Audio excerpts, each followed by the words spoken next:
పరమాత్మకు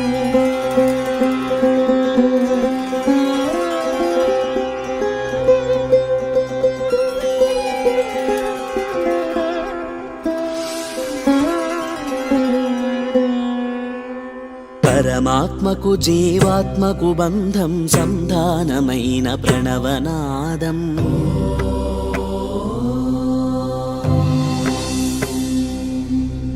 ప్రాకృత వీణియ పలికిన ధ్వానం పరవశమైన ప్రణవనాదం.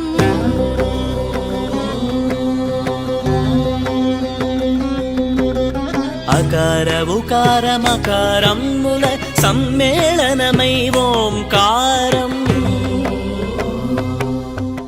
మీరు చిన్న వయసులోనే ఇలా ఆధ్యాత్మికం వైపు వచ్చి ఒక సిద్ధ గురువు స్థానంలో ఉన్నారు. ఒక మంచి గురువుని మనం ఎలా సెలెక్ట్ చేసుకోవాలి? ఆధ్యాత్మికంగా ఎదగాలి అనుకుంటే గురువు యొక్క అవసరం చాలా ఉంది. ఈరోజు అందరూ గురువులే. ఎవరిని అసలైన గురువు అంటారు? ఈ రెండు లక్షణాలు ఉన్నవాడినే గురువు అని, సిద్ధ గురువు అని అంటారు. మీ గురువులు బాబా అని చెప్పి విన్నాము. అవును. దాని గురించి? నా గురువు షిరిడి సాయిబాబమ్మ. నాకై నేను బాబాను పట్టుకోలేదు. 1994లో ఇది కూడా తీసుకోండి అన్నారు. ఏదో తెలియని ఫీలింగ్. నేను మంచం మీద పడుకున్నాను. ఆ మంచం మీద నా దేహం ఉంది. వచ్చి ఆయన ఈ చిట్కన వేలతో నన్ను ఇలా టచ్ చేశాడు.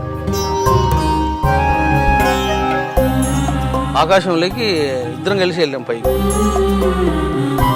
చాలా దూరం వెళ్ళిన తర్వాత బాబా అదృశ్యమైపోయాడు. ఇప్పుడు బాబా బాబా అని గట్టిగా అరిచాను. అరిస్తే నేను మంచం మీదనే ఉన్నా. ఇంకా ఆ క్షణం నుంచి లైఫ్ మారిపోయింది. బాబా అసలు దేవుడు కాదని చెప్పి, ఒక ఫకీర్ అని చెప్పి రకరకాల విమర్శలు అయితే వింటూ ఉన్నాం. చూడమ్మా, ముస్లిం అన్న ముద్ర వేస్తున్నారు. అసలు బాబా ఆయన ముస్లిం అనే దానికి ప్రమాణం లేదు. సాయి అంటే ఏమిటి అంటే సర్వాతీత. ఇది ఎవరు కాదనలేని సత్యం. శ్రీరామనవమి రాబోతోంది. శ్రీరామనవమి అనగానే అసలు వాస్తవానికి ఆ నవమి తిథి యొక్క ప్రత్యేకత ఏంటి? ఆ రోజు మనం ఆచరించాల్సిన విధానాలు ఏంటి? వాస్తవంగా ఈ నవమి తిథి అనేది ఇక సంఖ్యాశాస్త్రం ప్రకారం నెంబర్ 9. అంటే ఆ రోజుకి ఈ నవమి తిథికి రామునికి సంబంధాలు ఉన్నాయి. ఇవన్నీ చదివానమ్మా నేను. ఇంక చదివి ఊరుకు కాము కూర్చున్నా ఎందుకు వచ్చిందని. అసలు ఎందుకు వచ్చింది ఈ ఆలోచన మీకు ఇక్కడ ఆలయం నిర్మించాలి అని చెప్పి? ఇదంతా కూడా దైవ సంకల్పం అమ్మా. ఏందయ్యా శివ, ఏం చేయాలి ఇక్కడ నేను? అప్పుడు శివుడు విజన్ ఇచ్చాడు నాకు. ఏమనంటే, నమస్కారం, వెల్కమ్ టు ఐ డ్రీమ్. ధర్మ మార్గం విత్ విజిత కార్యక్రమానికి స్వాగతం.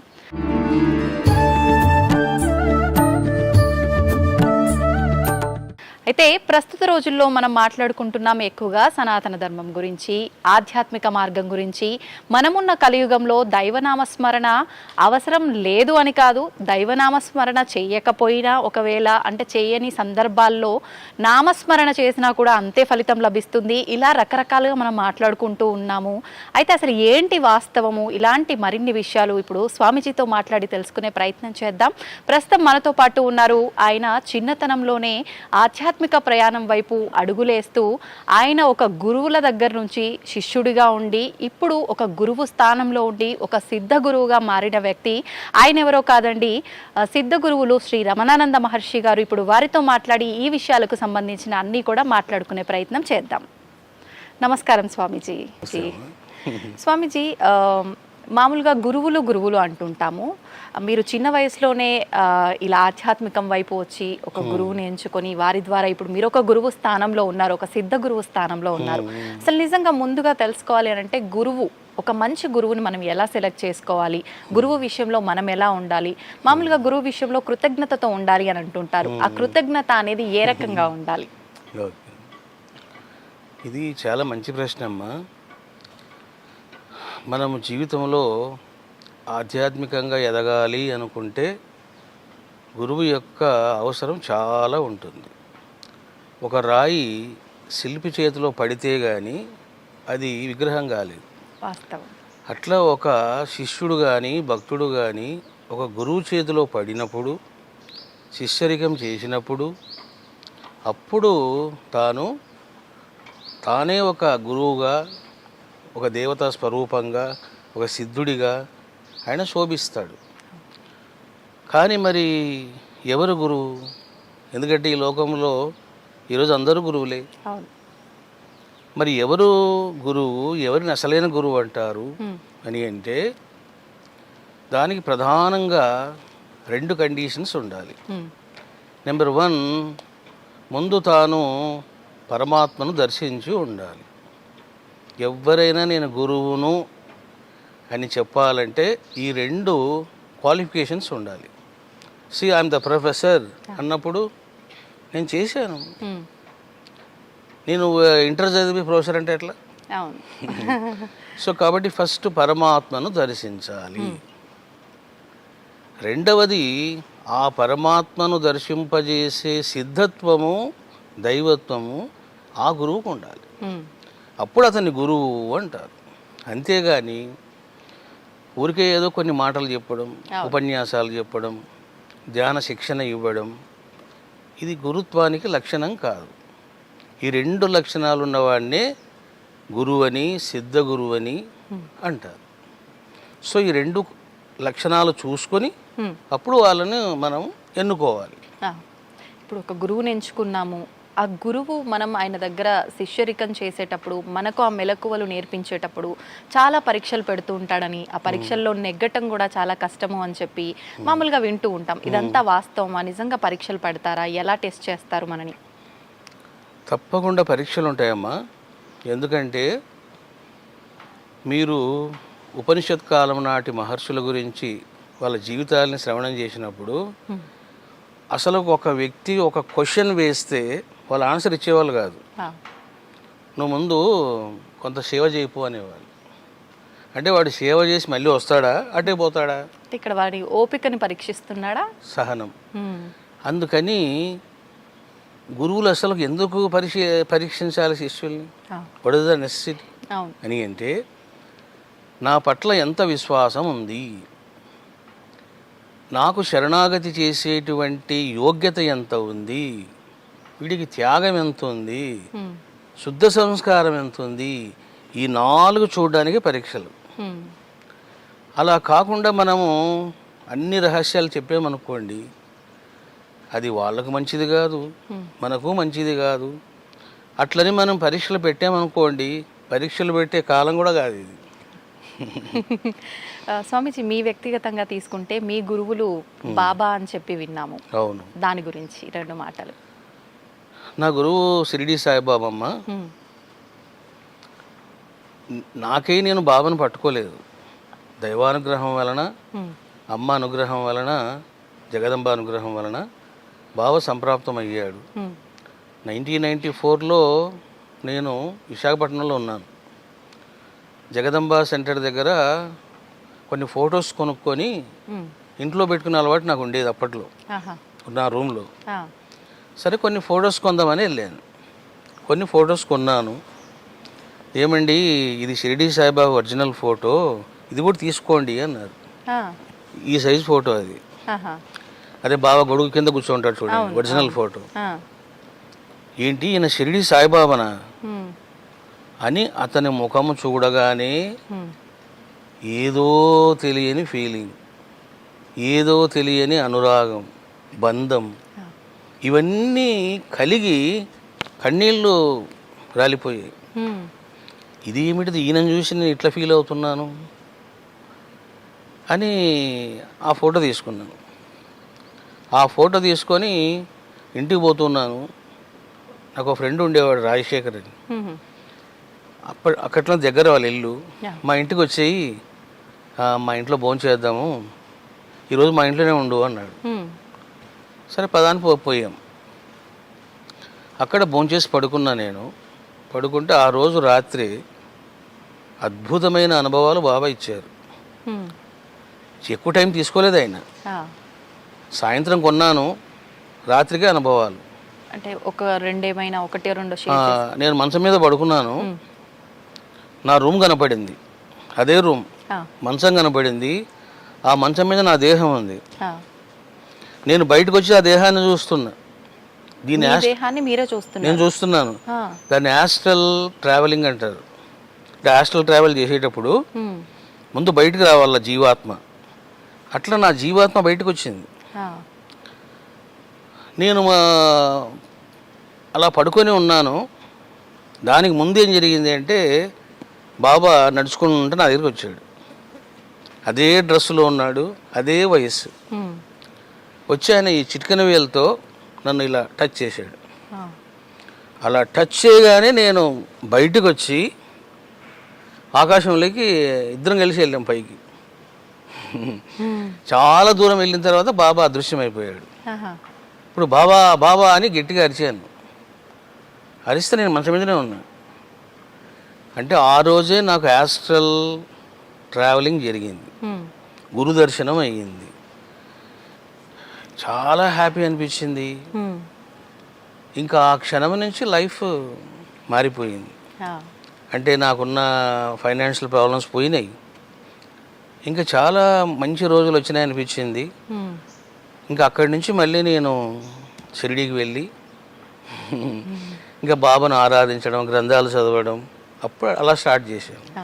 ఇప్పుడు షిరిడి సాయిబాబాని ఒక గురువుగా భావించే వాళ్ళు ఉన్నారు, ఒక దేవుడిలా భావించే వాళ్ళు ఉన్నారు. ఆయనని దేవుడు అని నమ్మిన వాళ్ళకి నమ్మినంతగా ఎంతో మంచి జరిగి, ఇప్పుడు మీరు అన్నట్టుగా ఫైనాన్షియల్గా కానీ అన్ని రకాలుగా హెల్త్ వెల్త్ అన్ని రకాలుగా బాగా ఉన్న వాళ్ళు ఉన్నారు. కానీ ప్రస్తుతం చూసుకుంటే బాబా అసలు దేవుడు కాదని చెప్పి, ఒక ఫకీర్ అని చెప్పి రకరకాల విమర్శలు అయితే వింటూ ఉన్నాం. నిజంగా దాని గురించి ఏం చెప్తారు స్వామీజీ? ఎంతో నమ్మిన వాళ్ళు కూడా ఈ విమర్శల వల్ల బాబాని దూరం పెట్టిన వాళ్ళు కూడా చాలా మంది ఉన్నారు ఇప్పట్లో. ఏం చెప్తారు మీరు?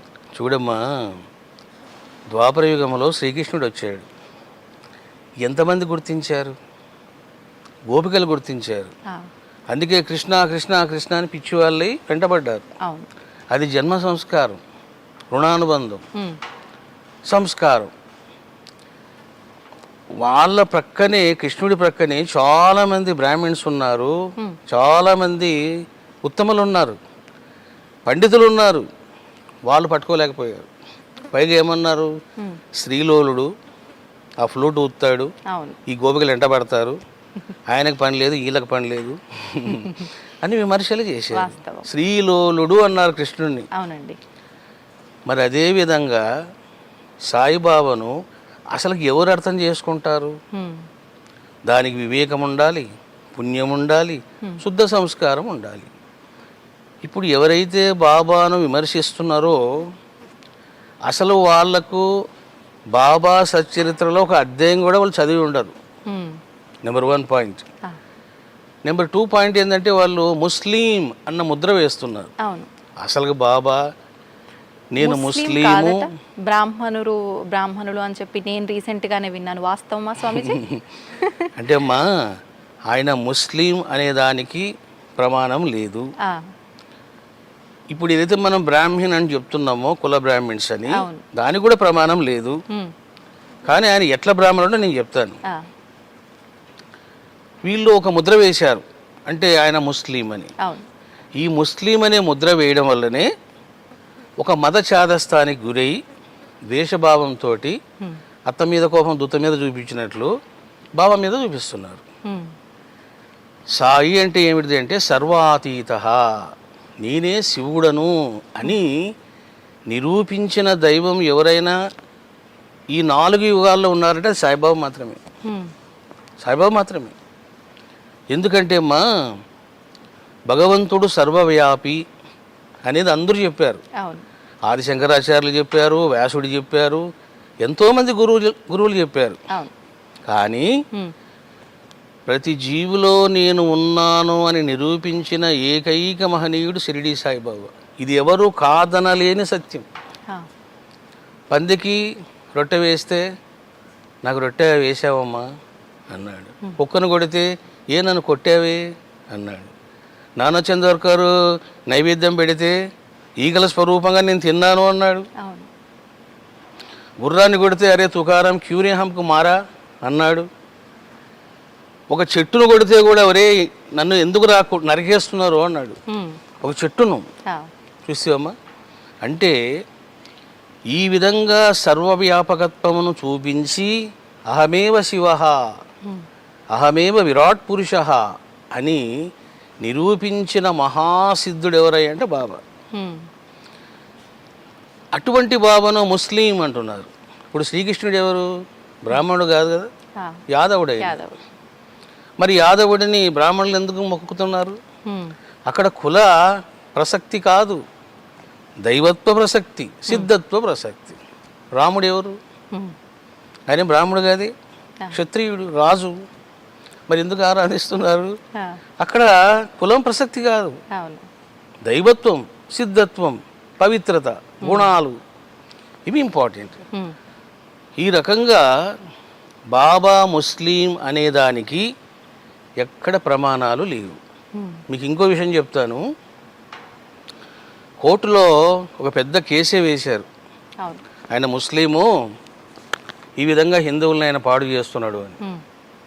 అప్పుడు అన్ని రకాలుగా వాదోపవాదాలు జరిగిన తర్వాత షిరిడీ సాయిబాబా ముస్లిం కాదు అని కోర్టు తీర్పిచ్చింది. మరి ఇంక చెప్పమ్మా. కాబట్టి ఇక్కడ తెలుసుకోవాల్సింది ఏంటంటే మనుషులకు కులం ఉంటుంది, గోత్రం ఉంటుంది, సిద్ధులకు ఉండదు. సిద్ధులకు ఉండదు, అవతార పురుషులకు ఉండదు. కాబట్టి షిరిడీ సాయిబాబా ముస్లిం కాదు, ఆయన మనిషి కాదు, ఆయన మానవాతీతుడు. స్వామిజీ గోత్రం అన్నారు కాబట్టి నాకు ఎప్పటి నుంచో అడగాలని ఉంది. ఈ గోత్రాలు, ఈ ఇంటి పేర్లు, ఇవన్నీ కూడా అసలు ఈ పుట్టుక అనేది ఎక్కడి నుంచి వచ్చింది వాటికి? అంటే ఇప్పుడు ఒక్కొక్క మహనీయుడు అవతరిస్తాడమ్మా.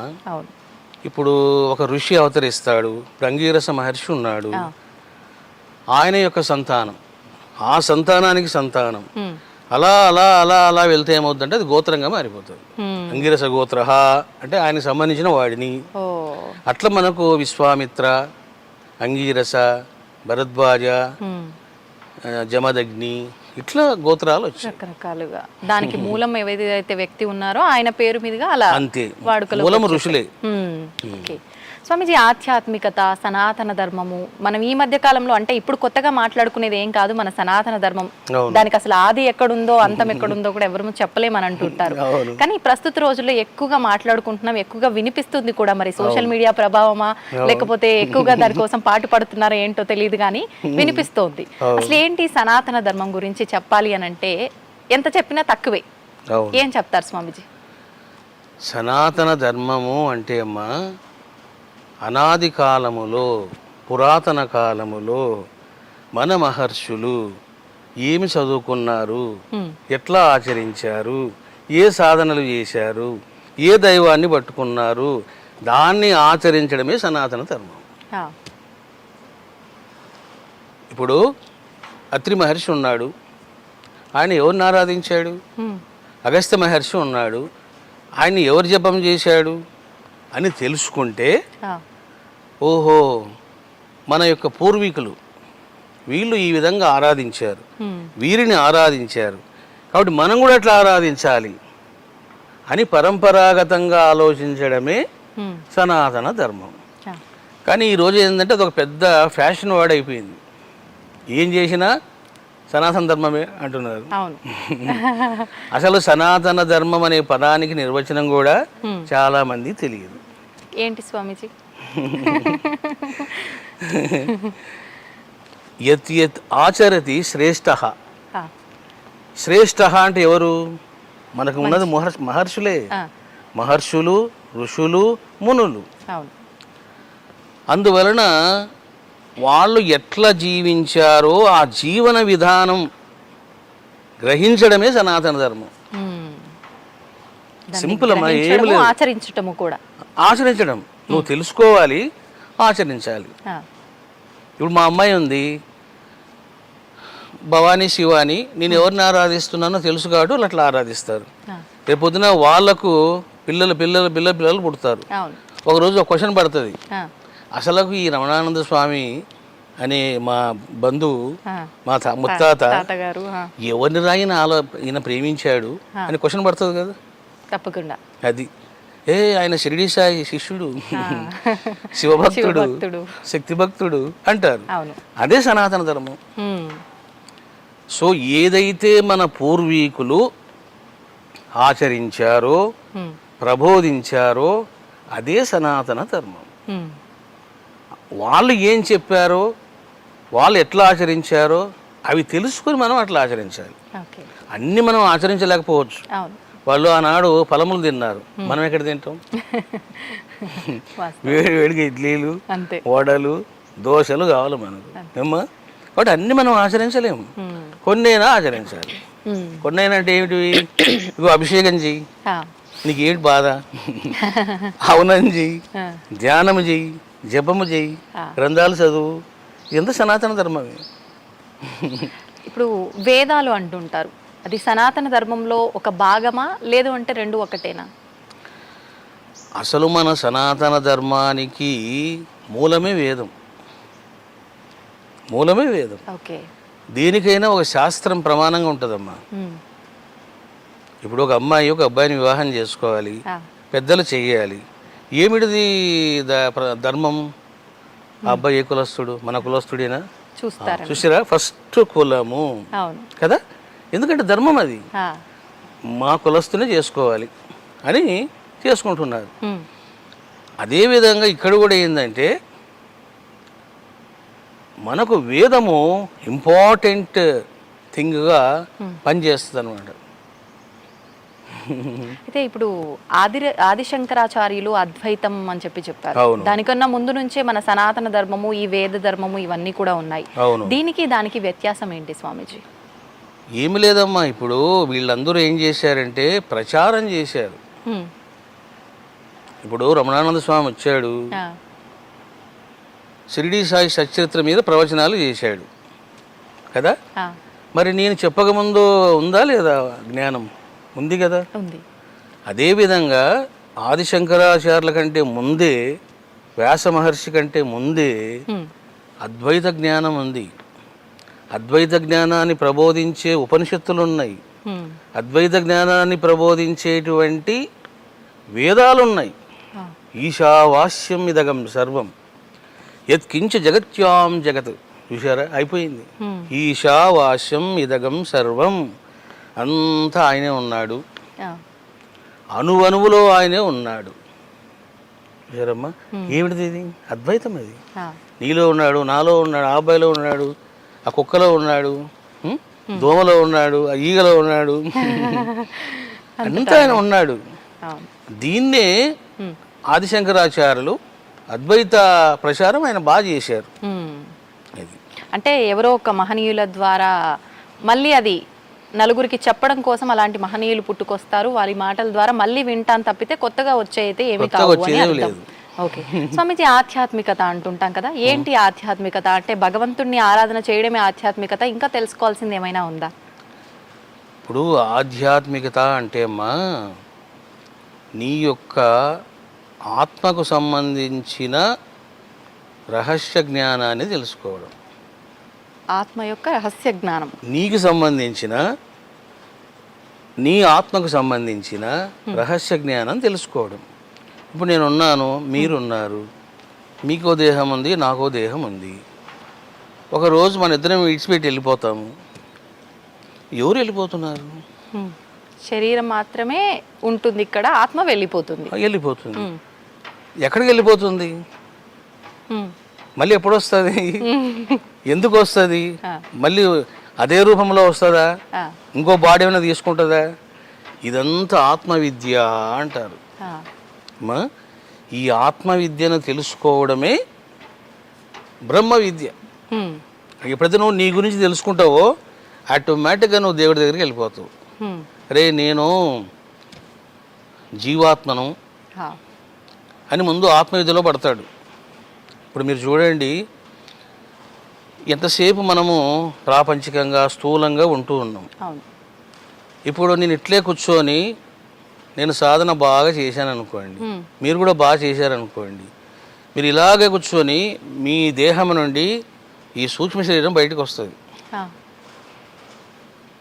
ఈ సూక్ష్మ శరీరం బయటకు వస్తుంది, మీరు సంకల్పం ఇస్తారు, ఇప్పుడు ఒకసారి నేను మా ఇంటికి వెళ్ళేసి రావాలి. ఇది మీరు మీ ఇంటికి వెళ్ళేసి మీ ఇంట్లో మీ అమ్మగారు ఏం చేస్తున్నారు చూసి రావచ్చు మీరు. ఓకే. ఇదే వాల్మీకి మహర్షి సీతకు ప్రసాదించాడు. సీతాదేవి ఏడుస్తుంటే ఎందుకమ్మా ఏడుస్తావు, రాముడు ఇంకో పెళ్లి చేసుకోలేదు, ఆయన విగ్రహం పెట్టి వివాహం చేసుకున్నాడు, కార్యక్రమం చేయించాడు అని చెప్పి శక్తిపాతం చేస్తాడు వాల్మీకి మహర్షి. చేస్తే అప్పుడు సీత నుంచి ఒక బాడీ బయటకు వచ్చి వెళ్ళి రాముడిని చూస్తుంది. జీవాత్మకు టచ్ చేసే యోగ్యత ఉండదు, చూడడమే అంతే. ఆ చూసి ఏడ్చుకుంటూ వచ్చేస్తుంది మళ్ళీ ఆమె సీతాదేవి. గొప్ప సన్నివేశం అది. అట్లా ఎప్పుడైతే మీరు ఆత్మవిద్యలో పడతారో మీకు ఏం అనుభవం అవుతుందంటే, అరే నేను ఈ దేహం కాదు, నేను ఒక జీవాత్మను, నాకు చావు లేదు, పోతే ఈ దేహం పోతుంది అంతే. ఇది తెలిసిందనుకో వాడు ఇంకా బాధపడడు. లేదనుకో నేను ఇప్పుడు ఉంటాను పోతాను ఇంకెన్నాళ్ళు ఉంటాను అనుకుంటాడు. అరే నువ్వు ఎక్కడికి పోతావురా బాబు, ఇప్పుడు అయిపోయింది, ఇంటికి పోయాము చొక్క తీసి వదలు వాడేస్తాం, దాని పని అయిపోయింది. ఈ జన్మలో ఈ బాడీ కథ కూడా అంతే. కాబట్టి ఫస్ట్ ఆత్మవిద్య, ఆత్మవిద్య తర్వాత బ్రహ్మ విద్య. ఎప్పుడైతే ఇంకా నువ్వు బ్రహ్మం తెలుసుకుంటావో అప్పుడు నువ్వు చెప్తావు నేనే దేవుణ్ణి. కానీ అలా ఎవరైనా చెప్పారంటే నేనే దేవుణ్ణి అని చెప్పి వీడు పిచ్చోడ్రా, వీడికి ఏదో అయ్యింది, ఖచ్చితంగా వీడిని ఎక్కడో చూపించాల్సిందే, ఇలా మాట్లాడతారు కదా స్వామీజీ. గ్యారెంటీ మాట్లాడతారు. అందుకే మనం చెప్పకూడదమ్మా. అద్వైత అని అంటే you should not express in the words, you should express only in action. అంతే. ఏంటి అతను లెగడా, భోంచేయడా, తాగడా, పడుకోడా అని యాక్షన్లో రావాలి. అది కానీ మనిషికి యాక్షన్ ఉండదు, మాటలు బాగేయాల్సిందే. ఓకే స్వామీజీ, ఆత్మ పరమాత్మ ఏంటి? ఆత్మకి పరమాత్మకి ఉన్న సంబంధం? ఆత్మ అంటే జీవాత్మ.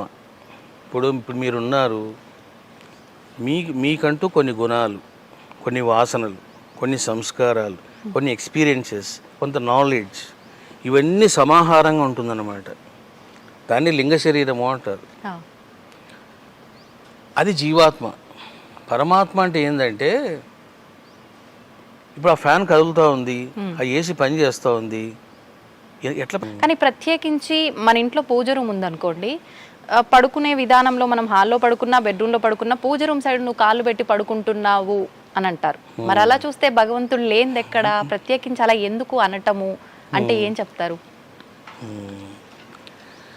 అంటే భగవంతుడు అంతటా ఉన్నాడమ్మా, కానీ మనము అంతటా ఉన్న భగవంతుణ్ణి ఆరాధించడం చాలా కష్టంగా ఉంటుంది. అట్లా కాకుండా నువ్వు ఒక విగ్రహ స్వరూపంగాను, లేదా ఒక పూజా మందిరంగాను, ఒక ఆలయంగాను నువ్వు ఏర్పాటు చేసుకున్నావు అనుకో, ఫస్ట్ నీ భావం మారిపోతుంది. నీ భావము మారిపోతుంది. ఇప్పుడు ఫర్ ఎగ్జాంపుల్ మీరు బయటికి వెళ్ళారు, ఎక్కడెక్కడ తిరిగి వచ్చారు, వెంటనే మీరు టకటకట బెడ్రూమ్లోకి వెళ్ళిపోతారు. కానీ మీరు మీ పూజా మందిరంలోకి వెళ్తారా? వెళ్ళరు. ఎందుకు వెళ్ళడం లేదు? అక్కడ భగవంతుడు ఒక you are feeling that there is a god in పూజా మందిరం. అవును. You are feeling that there is no god in the bedroom. అవును. అంటే ఎక్కడుంది అది? మన భావంలోనే ఉంది. ఏయ్ అక్కడ ఎలా పోతావా నువ్వు దేవుడు పెట్టుకొని అంటున్నావు, మరి బెడ్రూమ్లో దేవుడు లేడా? ఉన్నాడు. ఇవన్నీ మన భావాలు, ఇవన్నీ కూడా. కానీ ఆ భావానికి కూడా పవిత్రత ప్రభావం ఉంది. మీరు ఇప్పుడు చూడండి, ఒక చిన్న గదిలో ఉన్నారు. అప్పట్లో మహర్షులు ఏం చేసేవాళ్ళంటే, వాళ్ళు ఏదో గుహలో కూర్చునేవాళ్ళు. అసలు ఎందుకు వీళ్ళు గుహలో కూర్చుంటున్నారబ్బా అని ఆలోచించామనుకోండి, ఒక రహస్యం అది. ధ్యానము కానీ జపము కానీ మీరు ఎంత చిన్న రూమ్ డిసైడ్ చేసుకొని అందులో జపం చేస్తున్నారనుకోండి, ఆ రూములో దైవశక్తి నింపబడుతుంది, వైబ్రేషన్స్ ఎక్కువగా వస్తాయి. మీరు అలా కూర్చోగానే వెంటనే మీరు ధ్యానంలోకి వెళ్ళిపోతారు. అందుకే మనిషికి సుఖాల కంటే లాభాల కంటే సింపుల్గా ఉండడమే వాడికి ఉత్తమం. మీకు మంచి ఎక్స్పీరియన్స్ చెప్తాను. నేను విశాఖపట్నంలో లెక్చరర్గా పనిచేసేవాడిని. నేను పనిచేసేది 3 గంటలే, 3,000 ఇచ్చేవాళ్ళు. రోజుకు 3 గంటలు 3,000 ఇచ్చేవాళ్ళు. ఆ 3,000తోనే నేను సంసారం చేసేవాడిని. అప్పుడు నేను 1 బెడ్రూమ్ హౌస్ తీసుకున్నాను. ఆ అమ్మాయి ఇట్లా వంట చేసుకునేది, చిన్న హాల్ ఉండేది, ఆ హాల్లో అమ్మాయి పడుకునేది, ఇంకో గది ఉండేది. ఆ గదిలో నేను ధ్యానం చేసేవాడిని. ఆ గదిలో నేను అనుష్ఠానము, ధ్యానము, జపం అన్నీ చేసేవాడిని. కొన్నాళ్ళకి ఏమైందంటే ఎంత పవర్ఫుల్గా తయారైందంటే ఆ రూము, నేను హాల్లో కూర్చున్నప్పుడు ఒకలా ఉంటాను, లోపలికి పోగానే ఇంకోలాగా ఉంటాను. కొన్నాళ్ళకు నేను అక్కడ కూర్చుంటే చాలా రూమ్లోకి ఎవరైనా అడుగు పెడితే వాళ్ళ మనసులో మాటలు చెప్పేవాడిని.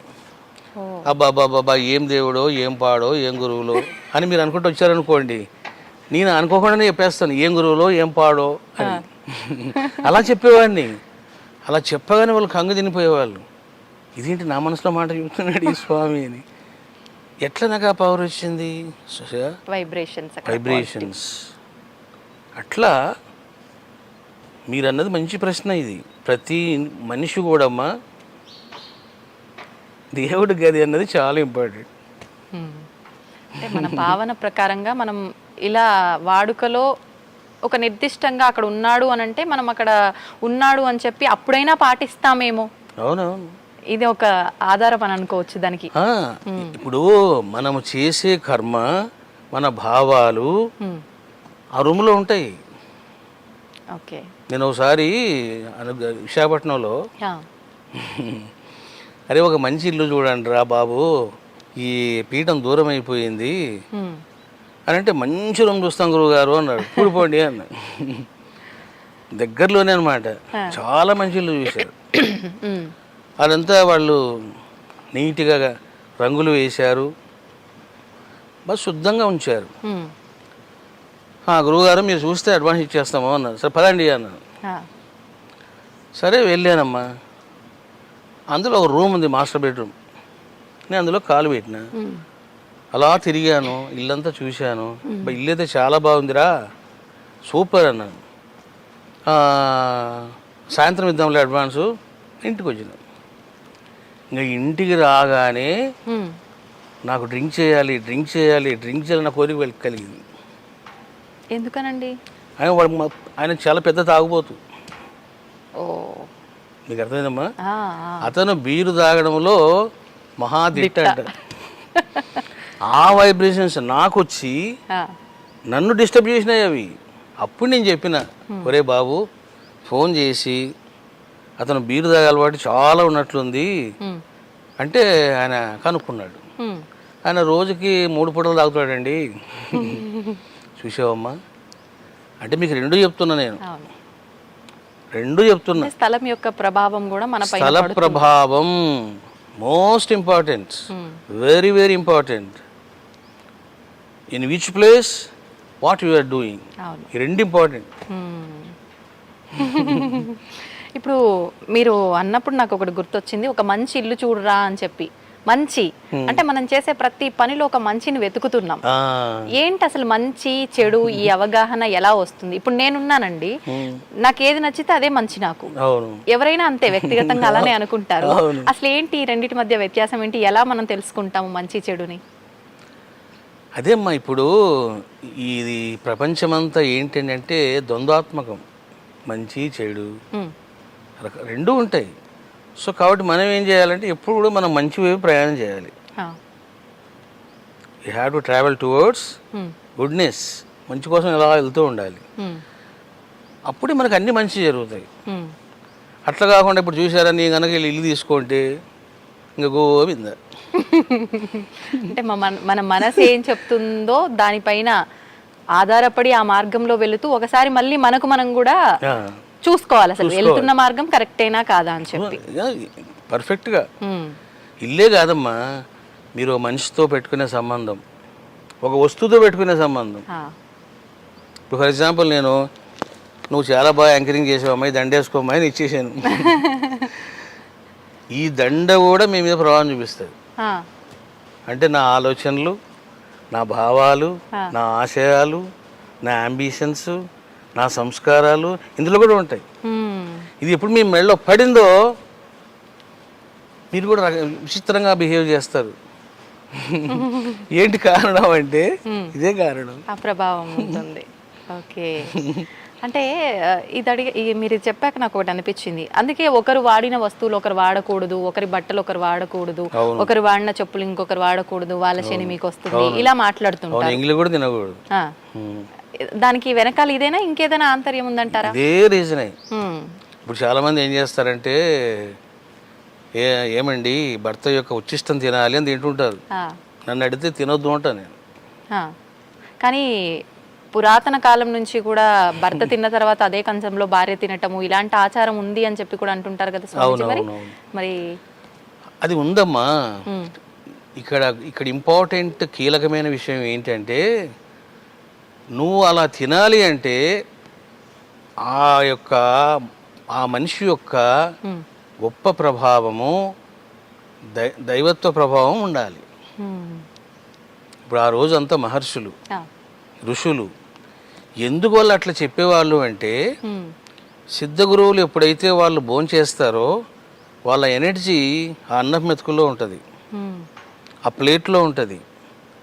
వాళ్ళు టచ్ చేసిన యొక్క సాంబారు రసం ఏం తిన్నారో అదంతా ఉంటుందన్నమాట. ఎందుకంటే మనం భోంచేస్తుంటాం కదా, ఇప్పుడు ప్లేట్లో పప్పు వేశారు, వంకాయ కూర వేశారు, చాలా వేశారు. ఇప్పుడు ఏమవుతుంది, నేనే భోంచేస్తున్నాను అనుకోండి, నా ఆర మొత్తం దాని మీద ఉంటుంది. నా ఆర ఉంది అంటే what is that meaning? That ఆ పదార్థము తీసుకుంటుంది శక్తిని. మీరు ఎప్పుడైతే ఇట్లా తింటారో రొట్టెను, you are not eating that రొట్టె, మీరు ఎనర్జీ తింటున్నారు. ఇప్పుడు ఇవన్నీ సీక్రెట్స్ అనమాట. అట్లా కాకుండా ఫర్ ఎగ్జాంపుల్ చూడండి, భర్త చాలా చెడ్డోడు, దుర్మార్గుడు, నీచమైన పనులు చేస్తుంటాడు, అడ్డగోలుగా బిహేవ్ చేస్తుంటాడు. అట్లా భార్య తిందనుకోండి, ఇంక ఈమె కూడా ఇంకో శక్తి తయారవుతుంది. మహంకాళి విశ్వరూపం చూపించేస్తుందంటారు. అట్లనమాట. ఇప్పుడు ఎలాగో అమ్మవారి టాపిక్ వచ్చింది, ఆడవాళ్ళ టాపిక్ వచ్చింది కాబట్టి మన పురాణాల నుంచి శాస్త్రాల నుంచి తీసుకున్నా కూడా ఆడవారికి చాలా ప్రత్యేకత ఉంది. కానీ ప్రస్తుత రోజుల్లో వాళ్ళ ఇంట్లో వాళ్ళకే స్వతంత్రం లేని కొన్ని కుటుంబాలు, అంటే ఆడవాళ్ళు బయటకు వచ్చి ఎన్నో రంగాల్లో మగవారిని మించి కూడా కష్టపడుతున్నారు, మనం అవన్నీ చూస్తున్నాం. కానీ కొన్ని సందర్భాల్లో వాళ్ళ ఇంట్లో వాళ్ళకే గుర్తింపు లేకుండా ఇబ్బంది పడే సందర్భాలు కూడా ఇంకా నడుస్తున్నాయి. ఎందుకనండి, అంటే మన మూలం నుంచి కూడా ఆడవారికి అంత గొప్ప స్థానం ఉండి కూడా ఇప్పుడు ఇలాంటివి ఎందుకు చూస్తున్నామంటారు? వాస్తవంగా ఋషుల కాలములో పురుషుడు ఎంతటి వాడో స్త్రీ కూడా అంతటిది. ఎందుకంటే చూడండి, మీకు వేద మంత్రాలలో ద్రష్టలుగా ఋషులు ఉంటారు, మునులు ఉంటారు, శ్రీమూర్తులు కూడా ఉన్నారు. ఇప్పుడు అత్రి మహర్షి ఉన్నాడంటే వారి బిడ్డలు ఉన్నారు ఋషులుగా, ఋషికలుగా ఉన్నారు వాళ్ళు. మరి ఎందుకు ఈరోజు ఇట్లా జరుగుతున్నాయి అని అంటే కాలగతిలో సాంప్రదాయాలని, చాదస్తాలని, వాటికి రకరకాలుగా పేర్లు పెట్టి స్త్రీ జాతిని అణిచివేయడం జరిగింది. అంతెందుకు, స్త్రీలు వేదాలు చదవకూడదు, శూద్రులు వేదాలు చదవకూడదు. ఆ శూద్రులు పక్కన పెట్టండి, మీరు స్త్రీ విషయానికి వస్తే అసలు స్త్రీలు వేదము చదవకూడదు, వేద మంత్రాలు వినకూడదు అని చెప్పిన వాళ్ళు ఎవరమ్మా? ఆదిశంకరాచార్యులు, రామానుజాచార్యులు, వల్లభాచార్యులు, మధ్వాచార్యులు. మరి ఇదంతా వీళ్ళంతా ఏం చేశారు? స్త్రీజాతికి అన్యాయం చేశారు వీళ్ళు. దాన్ని ఖండించాను నేను, చాలా ఘాటుగానే ఖండించాను. మేము ఛానల్ పెట్టాం, శివశక్తి సాయి ఛానల్ అని. అప్పట్లో చాలా ఖండించాను నేను, ప్రామాణికంగా నిరూపించాను. వాళ్ళు అన్నారా లేదా, ఇది ప్రామాణికమా కాదా, ఇది వేద విరుద్ధమా వేద అనుకూలమా అని చెప్పాను నేను. కాబట్టి ఏం చేస్తారంటే కొంతమంది ఆచార్యులుగాను గురువులుగాను వచ్చి లేనిపోనివన్నీ బంధించి స్త్రీలను వంటింటికి పరిమితం చేశారు. స్త్రీలు వేద విద్యకి పనికిరారు, స్త్రీలు యోగానికి పనికిరారు. ఎందుకు పనికిరారు? అంటే ఇదంతా ఒక రకంగా మగజాతిని ఆడవాళ్ళు ఎక్కడ మించిపోతారో అన్న ఒక ఆ ఉక్రోషంతో చేస్తున్నది అనుకోవచ్చు అంటారా? అంతే అంతేమ్మా. అంటే ఇప్పుడు ఇప్పుడు స్త్రీలు అంటే ఇప్పుడు నన్ను తీసుకోండి, నాకు స్త్రీలు అంటే చాలా ప్రేమ. ఎందుకండి ప్రేమ అని అంటే, నాకు జన్మనిచ్చింది ఓ తల్లి. అసలు నాకు గురువు ఎవరు? మాతా పూర్ణానందగిరి యోగిని. నాకు పెట్టిన పిల్లలు ఎవరు? భవానీ, శివాని. చూసారా?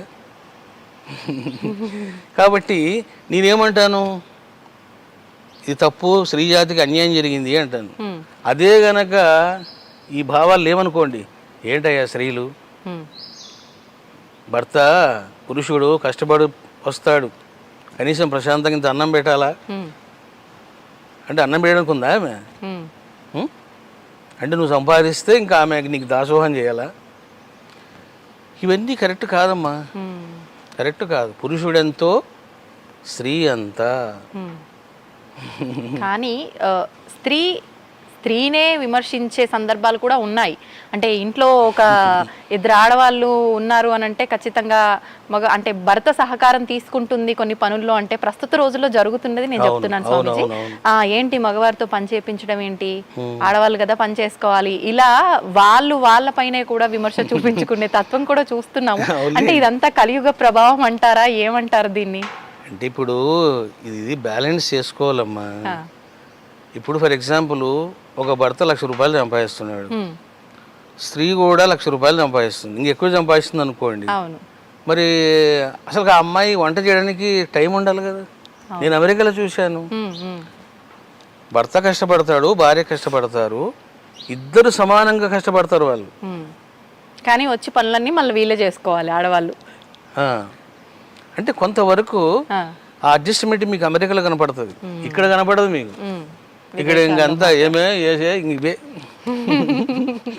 కూర్చొని వచ్చిన తర్వాత ఇద్దరు ఒకేసారి వచ్చి ఒకేసారి పోయినా వీళ్ళు కూర్చొని వాళ్ళని అన్ని తీసుకురమ్మనడం, అన్ని చేసి పెట్టమనడం. అది ఇవన్నీ చెప్తున్నా కదమ్మా, ఇంకంతా రకరకాల.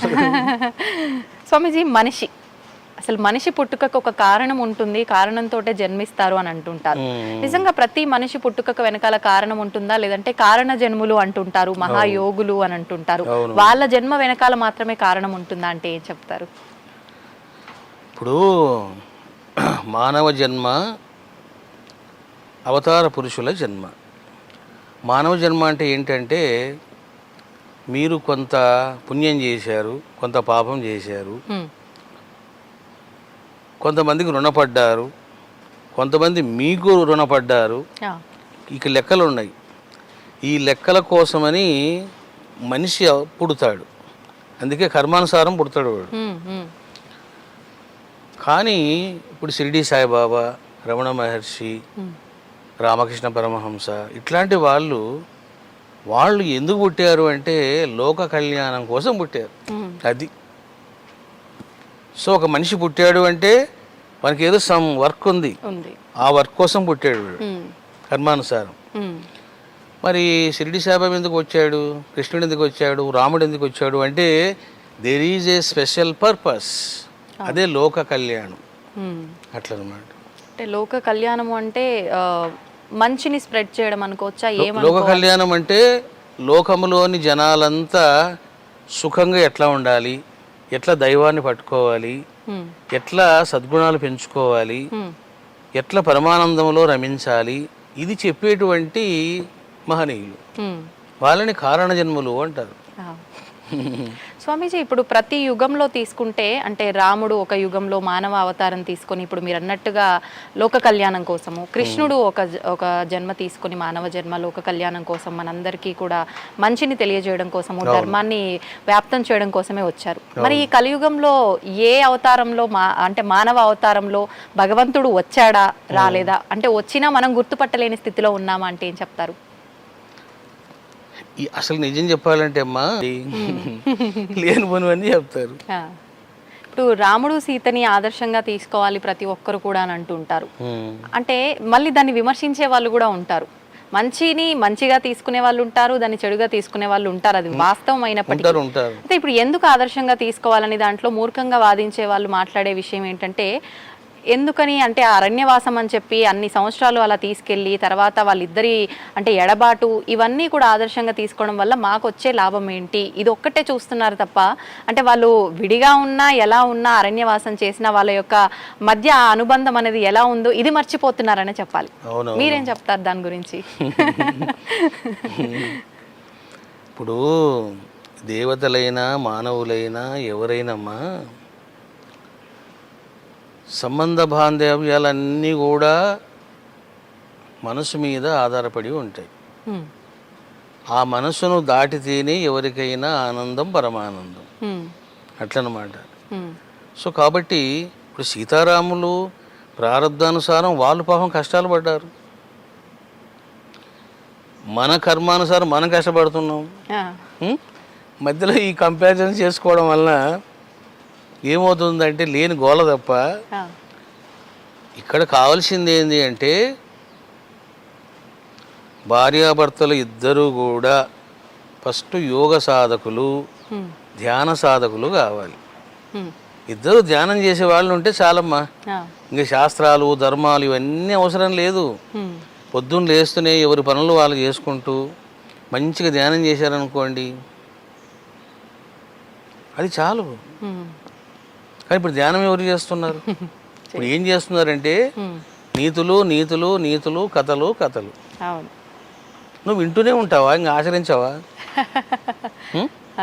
ఇప్పుడు కాశీ గురించి వింటూనే ఉంటాడు, వెళ్ళి కాశీ పోయి చూసి రారా నాయన, చూసేస్తే ఒక పని అయిపోతుంది కదా. వాడు చూడాడు, వింటాడు కాశీ గురించి.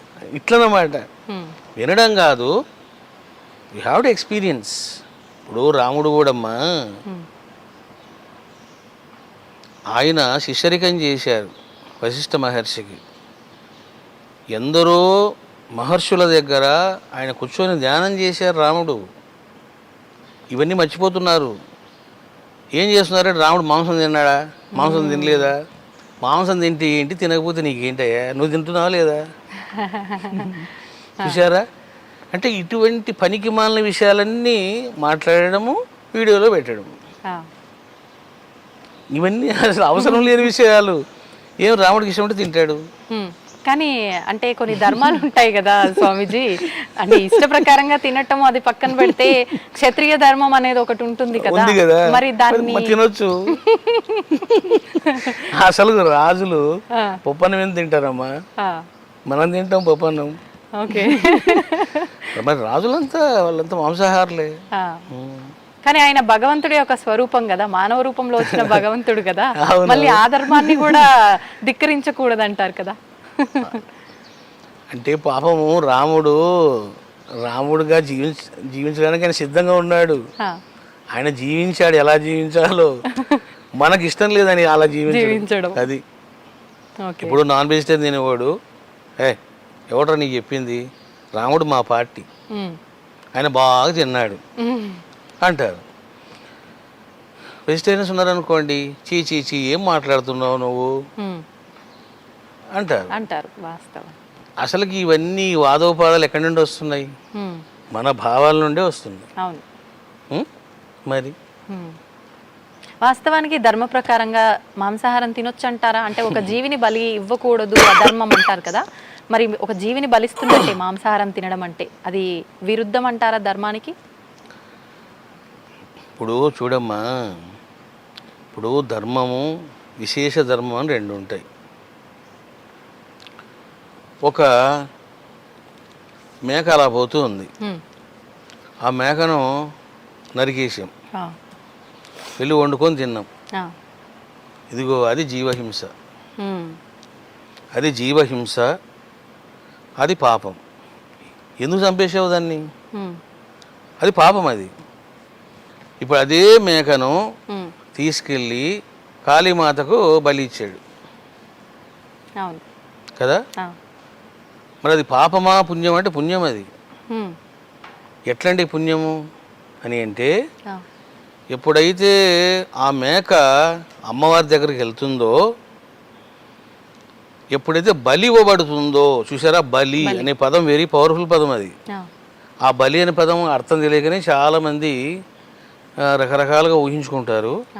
ఎప్పుడైతే బలి ప్రదానం జరిగిందో ఆ మేకలో ఉన్న జీవాత్మను అమ్మవారు ఉద్ధరిస్తుంది. అది రహస్యం. బలి సూత్రం తెలుసుకోవాలి అంటే జీవాత్మ దైవము ఏం చేస్తాడు అనేది ఇంపార్టెంట్. అక్కడ కాళీమాత స్వీకరించేది అదే కదా, ఆ మేక మాంసాన్నే కదా, మేక రక్తంనే కదా. మరి హాస్టల్గా ఉన్న జీవాత్మ ఉంది కదా మేకలో, మళ్ళీ ఆ జీవాత్మను ఏం చేస్తుంది అమ్మ అని అంటే ఉత్తమ జన్మను ప్రసాదిస్తుంది. అంటే దాని జన్మకు అక్కడికి విముక్తి పొందింది అంతే. జంతు జన్మ పోయి ఇప్పుడు మనిషిగా పుడుతుంది ఇంకా మేక. చూసారమ్మా, అందుకనే మీకు ద్వారకామాయిలో బాబావారే స్వయంగా వెళ్ళి ఆయన ద్వారకామాయిలో మేకను బలిచ్చేవాళ్ళు. అట్లా బలిచ్చినప్పుడు దుమాల్ అనే భక్తుడు చూస్తాడు. అతను బ్రాహ్మణ్. బాబా, आपने महात्मा है, सिद्ध पुरुष है, क्या करता है बाबा, क्यों ऐसा मारना मस्जिद में, ये द्वारका में है, टेम्पल है ना, क्यों मारना ऐसा, ये జీవహింస పోతానా అన్నాడు. అప్పుడు బాబా అన్నారు, రే, ఎవడు చంపుతాడో వాడే సద్గతినిస్తాడు అన్నాడు. చూశారా, మరి ఈ మాట అన్నది ఎవరమ్మా? షిరిడి సాయిబాబా. సాయిబాబా మసీదులో బలి ఇచ్చాడు అంటారే కానీ, విమర్శిస్తారే కానీ ఏం జరిగింది అక్కడ? ఆ మేకలోని జీవాత్మను బాబా ఏం చేశాడు అని అంటే దానికి సద్గతిని ప్రసాదించాడు. మేక ఎప్పుడో సావాల్సిందే, చచ్చిపోతుంది అది. ఇప్పుడు అది ఉత్తమ కార్యము చేసి సత్కర్మను చేసి చనిపోయింది. కాబట్టి బలిలో మీకు అది ఉంటుంది. అంటే ఈ బలి ఇచ్చే విధానం కూడా అంటే మనకు శాస్త్రాల్లో ఎక్కడా లేదని కొంతమంది చెప్తూ ఉంటారు. ఈ బలి ఇచ్చినప్పుడు కూడా అంటే జంతు బలి కన్నా కూడా మనకు గుమ్మడికాయ కూడా బలి ఇవ్వచ్చు. దానికి ఆల్టర్నేట్ గా భగవంతుడు ఏమైనా అంటే అమ్మవారికి ఎక్కువగా మనం ఈ బలులు ఇస్తూ ఉంటాము. ఎక్కువగా గ్రామాల్లో చూస్తూ ఉంటాం ఈ జంతు బలులు అనేవి.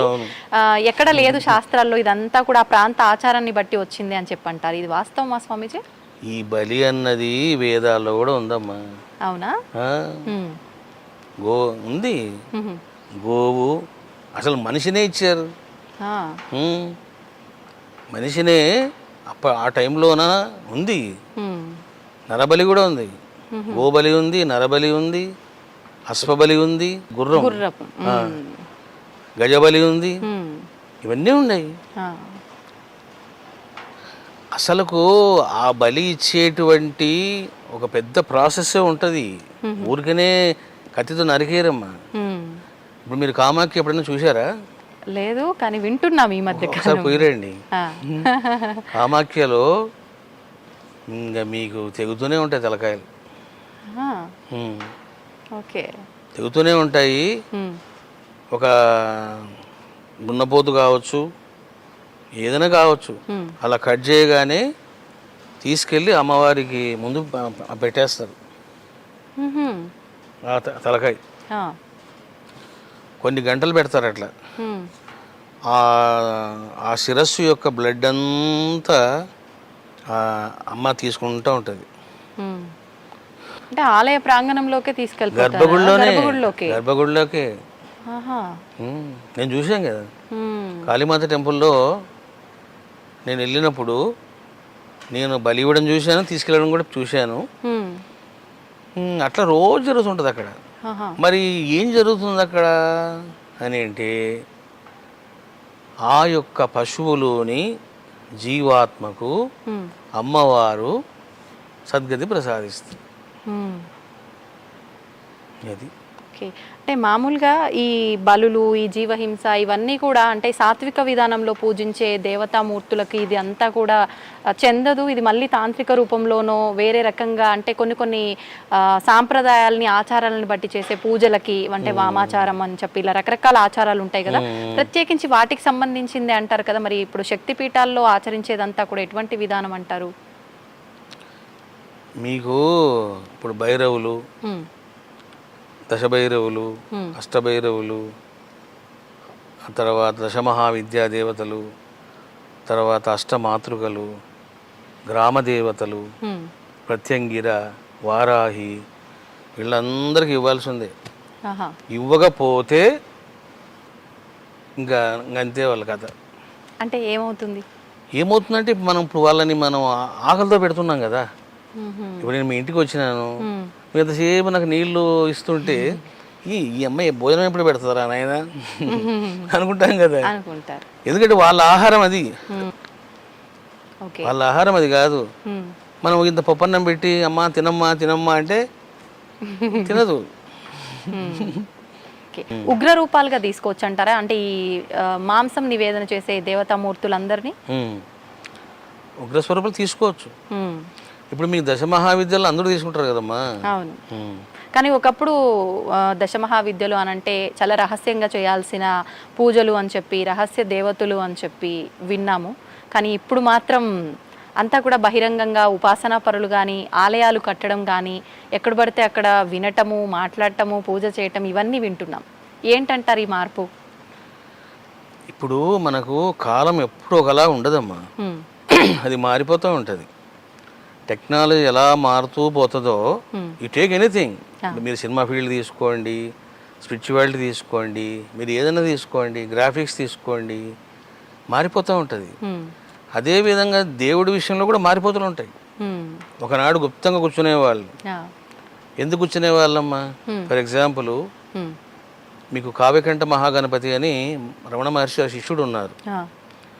ఆయన తారాదేవి గురించి తెలుసుకోవాలని, మంత్రం తీసుకోవాలని పాపం దేశ సంచారం చేశాడు. ఆయనకి ఎవరు పట్టించుకోలే. మంత్రం ఇవ్వాలని డబ్బులు అనేవాళ్ళు. మరి ఇట్లా పరిస్థితి ఉన్నప్పుడు ఎంతమంది ట్రై చేస్తారు అట్లా? ఇప్పుడు డబ్బులు ఇవ్వడానికి డబ్బులు ఉండాలి కదా ఆయన దగ్గర, లేవు ఆయన దగ్గర. ఇక రెండవది ఏంటంటే ఆనాడు శాస్త్రాలు అందుబాటులో లేవు. కూర్చొని నోట్స్ రాసుకోవడమే. రాసుకోవడం కూడా మరి ఎట్లమ్మా, మళ్ళీ పెన్ను ఇంకు ఉన్న కాలం కూడా కాదు అది. ఇట్లా మంత్రం చూసి కళ్ళల్లో పెట్టుకునేవారు. అంటే చూడండి ఇంకెంత ప్రజ్ఞానము. అప్పట్లో ఇంకా ఈ రాత లేదు అదనమాట. నెమ్మదిగా ఏదో తాటాకుల మీద రాయడం అట్లా ప్రారంభమైంది నెమ్మదిగా. ఇప్పుడు మరి కాలం ఎట్లుంది? కాలం మారిపోయింది. మీకు చిన్న ఎగ్జాంపుల్ చెప్తాను చూడండి. ఇప్పుడు కామాఖ్యలోనే మీరు నాకు మంత్రోపదేశం చేయండి స్వామి అన్నారు అనుకోండి, ప్రతి మనిషి దగ్గర 1,50,000 లాగుతారు. ఎంతమ్మా? 1,50,000. ఒక బీజాక్షరం చెప్పడానికి. అది కూడా నేనే సాక్షిని. నేను వెళ్ళాను ఏం తెలియకుండా. నాకు ఉపదేశం చేయండి స్వామి అన్నాను. ఆపు క్యా కర్తా అన్నారు. నేను ఏదో చెప్పారు. పూజ ఉంటుంది, ద్రవ్యాలు ఉంటాయి, 1.5 lakhs రెడీ చేసుకో, డబ్బులు ఉంటే రా అన్నాడు. సరే నేను తీసుకునే వెళ్ళాను. చూడాలి కదా ఏం చెప్తాడు. ఏం చెప్పాడమ్మా? జస్ట్ అమ్మవారి బీజాక్షరం ఇంకా అన్నాడు అంతే. కథం దాని 1,50,000. నేను దశమహావిద్యా దేవతలకు సంబంధించినటువంటి 140 మంత్రాలు సభాముఖంగా చెప్పేసిన. కామాఖ్యకి వెళ్ళినప్పుడు కొంతమంది సాధకులు నన్ను కలిసేవాళ్ళు. గురువుగారు ఉపదేశం మాకు దొరకడం లేదు, ఏంట్రా నీ బంధోపదేశం, సిద్ధగురువులో చూడండిరా అన్నీ చెప్పాను మంత్రాలు అన్నాను. బ్యూటిఫుల్ అన్నీ అందుబాటులో ఉన్నాయి, నువ్వు అందుకోవడమే. ఎందుకంటే కాలం అట్లా వచ్చింది ఏమ్మా. మరి ఒకప్పుడు మనము స్పీచ్ చెప్పాలి అంటే మనకు టీవీ ఛానల్ కావాలి. అవును. ఇప్పుడు ఏముంది, ఒక్కొక్కరికి ఛానల్ వచ్చింది. స్వామీజీ, ఇప్పుడు మనం ఎలాగో కామాఖ్య గురించి మాట్లాడాము. నేను విన్నది కామాఖ్య గురించి మామూలుగా ఇప్పుడు మీరు చెప్పిన విధానం అంతా కూడా కొంతమంది చెప్పడం జరిగింది అది అక్కడ ప్రాంత ఆచారము, అది ఒక ఆచారాన్ని ఫాలో అవుతూ అక్కడ చేసే విధానము అని చెప్పి. కానీ మనం చూసాము అటువంటి పూజలు, అక్కడ జరిగే పూజలన్నీ కూడా మన దగ్గర తీసుకొచ్చి ఇక్కడ చేసిన వాళ్ళు కూడా చాలా మంది ఉన్నారు. అది కరెక్టే అంటారా అలా చేయడం? అంటే ఏ ప్రాంతాన్ని బట్టి ఆ ప్రాంతంలో చేస్తుంటారు కదా మామూలుగా. అట్లేం లేదమ్మా. ఇప్పుడు కామాఖ్యలో ఉంది, మన పీఠంలో కూడా ఉంది కదా. అవును. అంటే మనం విగ్రహం పెట్టలేదు ఇక్కడ. ఎప్పుడైతే మనం విగ్రహం పెడతాము, we have to do sacrifice. మనం చేయక తప్పదు అది. మనం గెస్ట్ని పిలవకూడదు, పిలిచిన తర్వాత మనం ఆతిథ్యం ఇవ్వాలి వాళ్ళు కదా. కాబట్టి తప్పకుండా చేయాల్సిందే. ఇప్పుడు మేము కూడా దశమహావిద్యా దేవతలు రాకముందు ఇక్కడ నివేదన లేదు మాకు. సుమారుగా ఒక 8 years నుంచి ఎక్కడ మాంసాహార నివేదన చేయడం లేదు మన పీఠంలో. 8 years నుంచి. ఎప్పుడైతే వాళ్ళు వచ్చారో చేయక తప్పదు, చేయాల్సిందే, రూల్ అది. అట్లా అన్నమాట. చేయలేదనుకోండి వాళ్ళు ఆగ్రహం చూపిస్తారు. చేసామనుకోండి చాలా అనుగ్రహం చూపిస్తారు. రెండు ఉంటాయి వాళ్ళ దగ్గర. స్వామీజీ, ఇప్పుడు ఎలాగో మీరు ఆలయం టాపిక్ అనేది మీరే తీసుకొచ్చారు కాబట్టి అసలు ఎందుకు వచ్చింది ఈ ఆలోచన మీకు ఇక్కడ ఆలయం నిర్మించాలి అని చెప్పి, ఇంత విశాలమైన ప్రాంగణంలో, ఇన్ని ఎకరాల విస్తీర్ణంలో? ఇంకొకటి, మామూలుగా ఆలయం నిర్మిస్తే ఏదైనా అంటే ఒక భగవంతుడికి సంబంధించిన మూలంగా తీసుకొని ఉప ఆలయాలు ఒకటో రెండో మామూలుగా చూస్తుంటాం. కానీ జ్యోతిర్లింగాల కానుంచి మనం ఇప్పుడు మాట్లాడుకున్నట్టుగా అమ్మవార్ల కానుంచి ప్రతి ఒక్కటి, శివలింగాల్లో కూడా కొన్ని వేల సుమారు 1700-2000 శివలింగాలు ఏదో అని చెప్పి విన్నాను. మళ్ళీ అందులో కొన్ని నీళ్లలో ఉండేవి, కొన్ని లోహాలతో తయారు చేసినవి, ఇలా రకరకాల ప్రత్యేకతలన్నీ కూడా ఈ ఆలయంలోనే దాగున్నాయి అనిపిస్తుంది. ఎందుకని ఇదంతా కూడా మీరు ఎందుకు చేశారు ఈ విధంగా? ఇదంతా కూడా దైవ సంకల్పం అమ్మా. ఇది మనుషులు ఆలోచించేది కాదు, మనుషులు సాధించేది కూడా కాదు. నేను మామూలుగా విశాఖపట్నంలో షిరిడీ సాయి అనుగ్రహ పీఠం పెట్టాను. అది ఒక రెంట్ హౌస్లో పెట్టాము. మరి ఏం జరిగింది, భక్తుల ఫ్లోటింగ్ పెరిగిపోయింది, ఇబ్బందులు పడ్డారు. అప్పుడు ఒక ల్యాండ్ చూడండి అన్నాం. మరి ల్యాండ్ చూడాలి అంటే మరి కనీసం మన లెక్క ప్రకారం, నా లెక్కల ప్రకారం ఒక 100 ఎకరాలైనా ఉండాలిరా బాబు అనుకున్నాం. సో ఆ విధంగా ఈ స్థలం కొనడం జరిగింది. మరి అసలు స్థలం కొనక ముందు నాకు అసలు ఏమైనా ఆలోచన ఉందా ఈ శివలింగాలు పెట్టాలని? ఏమీ లేదు. అప్పట్లో ఏంటంటే భక్తులు స్పీచ్లు వినడానికి వస్తారు, వాళ్ళు ఉండడానికి ఇండ్లు కావాలి, ఒక పెద్ద హాల్ కావాలి, ఇదే మా కాన్సెప్ట్. వాళ్ళ సౌకర్యాన్ని మాత్రమే చూసారు అప్పట్లో, అంతే. ఉంటే ఒక ఆలయం పెట్టుకుందాము, ఇట్లా ఆలోచనలు ఉన్నాయి. కానీ అది ఏం జరిగింది, ఉన్న డబ్బులన్నీ పెట్టి మొత్తం ల్యాండ్ కొన్నాం. అప్పుడు నేను మొత్తం డబ్బులన్నీ అయిపోయినాయి. మీ స్వంత డబ్బులే? భక్తులు ఇచ్చిన డొనేషన్స్, మా ప్రాపర్టీస్ అవన్నీ అయిపోయినాయి. బంగారు లింగం ఉంది కదా, అప్పుడు అక్కడే కూర్చున్నా నేను. ఏమి లేదు, అంత నిర్మానుష్యం, కొండలు, రాళ్ళు, రప్పలు ఇట్లా ఉండేవి. ఏందయ్యా శివ, మరి డబ్బులన్నీ పెట్టేశాను, ఇంకా ఏం చేయాలి ఇక్కడ నేను? అసలు కాంపౌండ్ వాళ్ళు కట్టడానికి మళ్ళీ ఒక 10 కోట్లు కావాలి. ఏంటో అంత అయోమయంగా ఉందని చెప్పేసి నేను అలా దిగులుగా కూర్చున్నా. అప్పుడు శివుడు విజన్ ఇచ్చాడు నాకు. ఏమనంటే, నువ్వు సహస్రలింగాలు పెట్టు. అది సహస్రలింగాలు పెట్టు అన్నప్పుడు అప్పుడు ఫస్ట్ పెట్టింది అక్కడే అమ్మా. ఫస్ట్ లింగం అక్కడే పడింది, స్థిరలింగేశ్వరుడు. చూడండి, అక్కడికి బంగారు లింగమే వచ్చేసింది. అంటే అట్లా ఆ రకంగా ఫస్ట్ సహస్రలింగాలు పెట్టడము. ఆ సహస్రలింగాలు పెట్టిన తర్వాత ఏమైందంటే, వేదం పట్టుకున్నా నేను. ఈ వేదంలోన మహర్షులు ఉన్నారు, అసలు వాళ్ళ పేర్లు కూడా ఎవరు తెలియదు. అరే ఇంత గొప్ప మహర్షులు మనం ఏం చేయలేకపోతున్నాం, ఏం చేయాలరా బాబు అనుకున్నప్పుడు ఇంకొక విజన్ ఏమని, నువ్వు ఋషిలింగాలు అంటే ఋషుల యొక్క శుభనామాలపై శివలింగం పెట్టు. ఎందుకంటే వాళ్ళంతా ఇప్పుడు జ్యోతి స్వరూపంగా ఉన్నారు, నిరాకార స్వరూపంగా ఉన్నారు. నువ్వు లింగం పెడితే వాళ్ళు కొలువై ఉంటారు అని ప్రేరణ రావడంతో ఋషిలింగాలు స్టార్ట్ చేశాం. అట్లా ఋషిలింగాలు, మునిలింగాలు, నక్షత్ర లింగాలు కూడా ఉన్నాయి, నవగ్రహ లింగాలు, నక్షత్ర లింగాలు అన్నీ వచ్చేసినాయి. ఇంకా 1 by 1 అంత వరుస పెట్టి వచ్చేసారు అందరూ.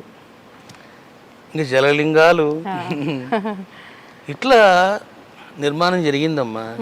ఇది నేను ఊహించింది కాదు, అసలు ప్లాన్ చేసింది కూడా కాదు. ఓకే, భక్తులను ఉద్దేశించి తీసుకున్న కాస్త స్థలం అనేది ఇప్పుడు ఇలా ఒక పెద్ద ఆలయంలా మారిపోయి భక్తుల రద్దీ అనేది పెరిగిపోయింది. ఒక మంచి అంటే అంటారు కదా, మనం ప్రతిష్ఠించిన ఆ విధానంలోనే ఆ భక్తి, నిజంగా ఆ దేవుడి యొక్క ఏమంటారు నమ్మడము, ఆ పవర్ అనేది ఉంటుంది అని చెప్పి, ఆ పవర్ ఇక్కడ ఉంది కాబట్టి ఇది ఇప్పుడు ఎక్కడెక్కడి నుంచో ఎన్నో ప్రాంతాల నుంచి ఆ భక్తులు అనేది రావటము, దర్శించుకోవడం జరుగుతుంది. అవునవును. అసలు మీకు ఇంకొక ఆశ్చర్యకర విషయం చెప్తే ఆశ్చర్యపోతారు. ఏంటండి? ఇక్కడ ల్యాండ్ కొన్నాము, ఇక్కడ నీళ్లు పడవు. ఇక్కడున్న రైతులంతా ఈ స్వామి పిచ్చోళ్ళ ఉన్నాడు, మోసపోయాడు రైడు అనుకున్నారు. అప్పుడు వాళ్ళంతా నవ్వుకున్నారు, మరి నీళ్ళు లేకపోతే ఈ స్వామి ఏం చేస్తాడు అని. అప్పుడు ఇప్పుడు ఈ టెంపుల్ ఉంది కదా, ఈ టెంపుల్ నుంచి ఒక 1/2 km డిస్టెన్స్లోన నేను చెప్పాను అక్కడ తవ్వండి అని. కరెక్ట్గా అక్కడ తవ్వితే వాస్తవంగా ఇక్కడ నీళ్లు పడాలి అంటే సుమారుగా 900 నుంచి 1200 పోతేగా నీళ్లు పడవు. నేను ఎక్కడైతే చెప్పానో నేను అనుకున్నాను పడతాయిలే ఒక 600-700 అనుకున్నాను. 15 అడుగులకి నీరు పడింది. 15 అడుగులకే. ఇప్పుడు చూడొచ్చు, ఇప్పుడు ఆ నీళ్ళే అది మొత్తం శివుడు అభిషేకం చేయించుకుంటాడు. ఆ నీళ్ళేమ్మా, లేదా అసలు ఇక్కడ ఉండలేము, మనం పారిపోతాం. మొత్తానికి మీరు అనుకోవడము, భగవంతుడు వెనకాల ఉండి అన్ని నడిపించడము, ఆయన ఆలయాన్ని నిర్మించుకోవడం అన్ని కూడా అనుకోకుండా జరిగిపోయాయి. అన్ని జరిగిపోయినాయి. అయితే మీరు ఇక్కడే కాదు, అమెరికాలో కూడా, యుఎస్ఏలో కూడా శివలింగాలు ప్రతిష్ఠించారు అని చెప్పి, శ్రీచక్రాలు స్థాపన చేశారని చెప్పి విన్నాను స్వామిజీ. అక్కడ అంటే మన దేశం కాని దేశంలో అలాంటివి చెయ్యాలన్న ఆలోచన మీకెందుకు వచ్చింది? అది నేను చెప్తున్నా కదమ్మా, ఏది నా ఆలోచనలో ఉండదు, అంతా శివశక్తులు నడిపిస్తుంటారు. శివ, శక్తి, సాయి, భైరవాలు నడిపిస్తుంటారు. మీకు తెలుసు కదా, అమెరికాలోన ల్యాండ్ కొనడం చాలా కష్టం. అవును. నెంబర్ 2, ల్యాండ్ కొన్న టెంపుల్ నిర్మాణం చేయాలంటే మనకు చుక్కలు కనపడతాయి. So many restrictions. ఇంకా వాటి చుట్టూ తిరగడానికి మనకు 1 year పడుతుంది. నెంబర్ 3, ఇంత ల్యాండ్ ఉందంటే ఇంత ల్యాండ్ పార్కింగ్ వదిలిపెట్టాలి, ఇది కట్టకూడదు, డ్రైనేజ్ సిస్టమ్ ఉండకూడదు, రకరకాల కండిషన్స్ ఉంటాయి. నాకు ఇవన్నీ అర్థమయ్యి ఓ నమస్కారం చేసిన వాళ్ళకి, వద్దు పోరా బాబు అని. మరి ఏం జరిగిందమ్మా, సహస్ర శ్రీచక్రాల ప్రతిష్టాపనం చేశాం ఇక్కడ, శ్రీచక్రాల మన ఆలయంలోనే. ఇక్కడ ప్రతిష్టాపనం జరిగిన వితిన్ 11 days లోపలనే టెక్సస్లో 10 ఎకరాల ల్యాండ్ మనకు అమ్మ ఇచ్చేసింది. 10 ఎకరాలు. చూడండి ఎంత విచిత్రం అన్నమాట. సరే, అక్కడ మనకు బ్యాంక్ ఉంది, ఆ బ్యాంకులో ఎప్పటి నుంచో డబ్బులు పడుతూ ఉన్నాయి. సరే, ఆ డబ్బులు అలా పడుతూ ఉన్నాయి, అట్లా ఉన్నాయి ఆ డబ్బులు. అనుకోకుండా ఒక మంచి ల్యాండ్ రావడం, వాళ్ళు కొనడం జరిగిపోయింది. అందులో వాళ్ళు ఏమన్నారు, we can do anything here, no restrictions అన్నారు. ఇంక వెంటనే ఇక్కడి నుంచి వెళ్ళిపోయాను. వాస్తవంగా నేను చూసి వద్దాం అనుకున్నా, ప్రతిష్ట చేసి వచ్చాను. వితిన్ 25 daysలో టెంపుల్ నిర్మాణం చేశాను. అంత తక్కువ సమయంలో నేనే వెళ్ళాను, మొత్తం అంతా ఆ ఇటుకలు, ఆ శివలింగాలు, శ్రీచక్రాలు తెప్పించాను ఫ్లైట్లో. మరి అమ్మ అనుగ్రహం వలన వితిన్ 1 month లోపలనే అక్కడ ఆలయానికి మొత్తం కాంపౌండ్ వాల్ కట్టడం, ఒక గేట్ పెట్టడం, ఆలయం కట్టడం, ఇవన్నీ జరిగినాయి. ఏ సంవత్సరంలో స్వామీజీ? లాస్ట్ ఇయర్ 24లోనా? 24. ఓకే. మామూలుగా అంటే మన హిందూ ఆలయాలకి అక్కడ ఆదరణ బాగానే ఉంటుందా, ఎలా ఉంటుంది? ఆదరణ అంటే అమ్మా సాటర్డే సండే మన వాళ్ళు వెళ్తారు. ఇంకా వాళ్ళకి ఏంటంటే పాపం అక్కడ ఏదో ప్రసాదం పెడతారు, కొంచెం రిలాక్స్ అవ్వచ్చు అనే ఉద్దేశంతో వెళ్తారు. కాకపోతే అక్కడ చాలా కండిషన్స్ అసలు మనం భరించలేము, అవి భరించలేము. అక్కడ అభిషేకం చేయాలి, ఎలా చేయాలో కూడా మనల్ని ఆదేశిస్తాడు. ఆ నీళ్లు నువ్వు ఇన్ని నీళ్ళు వాడాలా అంటాడు. ఇంకా అన్ని ఇప్పుడు మన టెంపుల్ అలా కాదు, నువ్వు ట్యాంకుతో పోసినా పట్టించుకోండి. ఎందుకని అంత మంచి అవకాశాన్ని కల్పించాలనిపించింది భక్తులకి? మీకు అదే చెప్తున్నా కదా. మామూలుగా శివలింగాన్ని ఆడవాళ్ళు తాకకూడదు అని చెప్పి ఏవేవో కండిషన్లు చాలా చెప్తూ ఉంటారు. లింగ రూపంలో ఉండటానికే ఏదో రీజన్ ఉంది శివుడిది అని చెప్పి, ఆడవాళ్ళు తాకూడదు అని చెప్పి ఇలా చెప్తూ ఉంటారు. మామూలుగా గర్భగుడిలోకి వెళ్ళకూడదు అని చెప్పి. ఎందుకని ఇలా మరి? ఇప్పుడు నేను చెప్తున్నా కదమ్మా, పుర్రెకో బుద్ధి అన్నట్లు వాళ్ళ భావాలని స్త్రీల మీద రుద్దారు. ఇప్పుడు శ్రీమూర్తికి మ్యాక్సిమం 4 రోజులే. ఆ 4 రోజులు ఆమె ఏం చేయకూడదు. అది అంతే ధర్మం, అది ప్రకృతి స్వభావం. అంతేగాని ఇంకా రిమైనింగ్ 26 daysలో షీ కెన్ డూ ఎనీథింగ్, ఏమైనా చేయొచ్చు. ఈ పురుషుడే తాగాల లింగాన్ని, శ్రీమూర్తి తాకొచ్చు. దేవుడు ఎవరు సొత్తు? అందరి సొత్తు ఆయన. అట్లన్నమాట. ఇవన్నీ మనుషులు క్రియేట్ చేసినవి అమ్మా. గీతలు గీసి ఇంకా నువ్వు గీతలో ఉండు, ఇంకా దానికి బలైపోవడమే వాడు.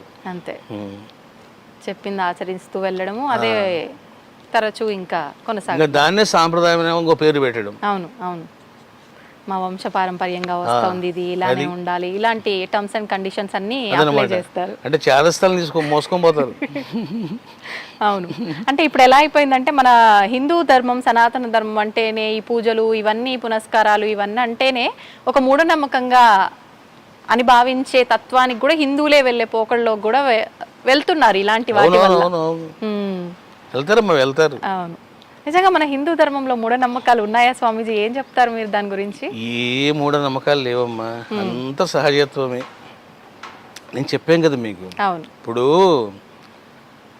అణువులో పరమాత్మ ఉన్నాడు. నేను చెప్తున్నాను, మీరు టెంపుల్కి వెళ్ళి కొబ్బరికాయ కొడితే మీకు ఏ ఫలం వస్తుందో, అరే వేదంలో ఇట్లా చెప్పబడింది అని చెప్పేసి మీరు రాయిబెట్టి కొబ్బరికాయ కొట్టండి, నేను చెప్తున్నా మీకు అదే ఫలం వస్తుంది. మన నమ్మకం, మీ నమ్మకము, మీ అవగాహన, మీ జ్ఞానం. చూసారా, ఎందుకంటే అందులో ఉన్నాడు ఆయన. ఇప్పుడు ఆకాశం ఎక్కడుంది? అంతటా ఉంది, అంతటా ఉంది. నువ్వు ఎక్కడ తలకాయ పెడితే అక్కడ ఉంది. అంతే. కుండలో మట్టి ఎక్కడ ఉంది? ఉన్నదంతా మట్టే కదా. ఎక్కడుంది కాదు, ఎక్కడ లేదు చెప్పు. అంటే మన భావము, మన జ్ఞానము, మన పవిత్రత, ఇవన్నీ రోల్ చేస్తాయమ్మా. కిగుం శిలాయచ అంటుంది వేదం. కిగుం శిలాయచ అంటే రాళ్ళ రప్పల్లో కూడా ఉండేవాడా అని అర్థం. అది మనం ఏం చేస్తాం, కాళ్ళతో తను కూడా పోతాం. ఎందుకంటే అది రాయి, అది రాయి. అంతే. చూసారా, ఇటు పోయి మళ్ళీ మనం భావన అనే కాన్సెప్ట్ దగ్గరికే వస్తుంది కదా ఇది. అంటే మనం ఎలా భావిస్తే అలా, అది రాయిలా భావిస్తున్నాం కాబట్టి రాయిలానే. యథా దృష్టి తత్ఫలం యు విల్ గెట్. అంతే, దృష్టి ఎలా ఉంటుందో మనం పొందేటువంటి ఫలం కూడా అట్లే ఉంటుంది. మతి ఎంతో గతి అంత. కానీ అంటే మన ఆలోచన విధానం మతి అంటే మన బుద్ధిని బట్టి అనే కదా అర్థం. మరి మన కర్మను బట్టి అంటారు కదా స్వామీజీ, ఎలా తీసుకోవాలి మరి? ఇప్పుడు ఇది బుద్ధిని బట్టి తీసుకోవాలా, కర్మను బట్టి తీసుకోవాలా? అంటే అమ్మా, బుద్ధి కూడా కర్మానుసారమే పనిచేస్తుంది. ఇప్పుడు ఒక వ్యక్తి బాగా కీబోర్డు వాయించాడు ఈ జన్మలో, అతడు చనిపోయాడు. ఉమ్, ఇప్పుడు ఎక్కడో పుట్టాడు. ఉమ్, పుట్టి ఆ హార్మోనియం చూడనంత వరకే అతను అలా ఉంటాడు. ఆ, ఎప్పుడైతే హార్మోనియం మీద కళ్ళు పడ్డాయో, ఏమంటే నేను కూడా కొంచెం ఒకసారి వాయిస్తానండి అంటాడు. ఏందా నువ్వు వాయించేది అన్నామనుకో, అలా వాయించేస్తాడు అంతే. ఉమ్, ఎందుకు తెలుసునమ్మా, బాడీ మారిపోయింది కానీ టాలెంట్ ఎక్కడ పోయింది, ఆ, నైపుణ్యం ఎక్కడ పోయింది, అభ్యాసం ఎక్కడ పోయింది, నాలెడ్జ్ ఎక్కడ పోయింది, అన్ని హాస్టల్ బాడీలో ఉన్నాయి. ఉమ్, వాడు ఎవడు నేర్పించారు వాడికి, అవును. చూసారా? కాబట్టి ఆ హార్మోనియం చూడగానే నేను వాయిస్తానండి అంటాడు. ఉమ్, అంటే మరి ఇప్పుడు ఆ వాయించడం అనే కర్మ కారణం ఏంటి? గత గత జన్మలో చేసిన కర్మ, సంపాదించుకున్న సంస్కారాలు బుద్ధిలో. Okay okay. ఇప్పుడు మనం ఏం చేస్తామో అది మన బుద్ధిలో రికార్డ్ అవుతుంది. ఇప్పుడు మనము ఒక మామిడి పండు తిన్నామనుకోండి, దాంట్లో చాలా రకాలు ఉంటాయి. చిత్తూరు మామిడి పండ్లు ఉంటాయి, ఆ, ఇది బంగినపల్లి ఏదో అంటారు. నేను ఒకసారి మా భార్య ఊరికి పోయినప్పుడు నాకు పండు ఇచ్చారు, చాలా మధురంగా ఉంది అది. ఉమ్, నేను ఫస్ట్ టైం తినడం. ఉమ్, ఇంకా చూడండి, అది తిన్న తర్వాత ఆ సీజన్ వస్తే ఆ పండ్లు ఉన్నాయా అని అంటాను. ఆలోచన చూసారా? వెళ్ళిపోతుంది. ఉమ్, అసలు నాకు ఎందుకు వచ్చిందమ్మా ఈ ఆలోచన? ఉమ్, కొన్ని రోజుల కిందట తిన్నాను, అవును. చాలా మధురంగా ఉంది అని నా బుద్ధిలో ప్రింట్ అయింది, అది రికార్డ్ అయింది. ఇప్పుడు now I'm thinking about that fruit again to eat. ఎందుకు అని అంటే బుద్ధి. కాబట్టి బుద్ధి కర్మానుసారిణి. ఉమ్, కర్మను బట్టి నీకు బుద్ధి వచ్చింది. ఓకే. సూపర్ అండి.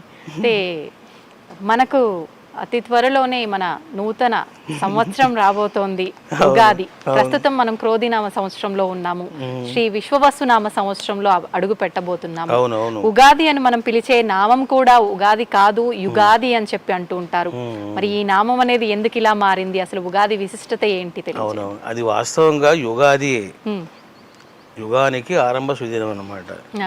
అంటే చెప్పాలంటే ఇప్పుడు మీకు నాకు బర్త్డేస్ ఎట్లున్నాయో ఈ విశ్వానికి బర్త్డే ఉగాది, అందుకే యుగాది అంటారు. అది ఇంకా అది ఏమైందంటే వికృతం, ప్రతిదానికి వస్తుంటుంది వికృతం. ఆ యుగాది పోయి ఉగాది అయిపోయింది. యుగాది మీరు అన్నది కరెక్టే, అది వైదిక పరిభాష. వైదిక పరిభాష.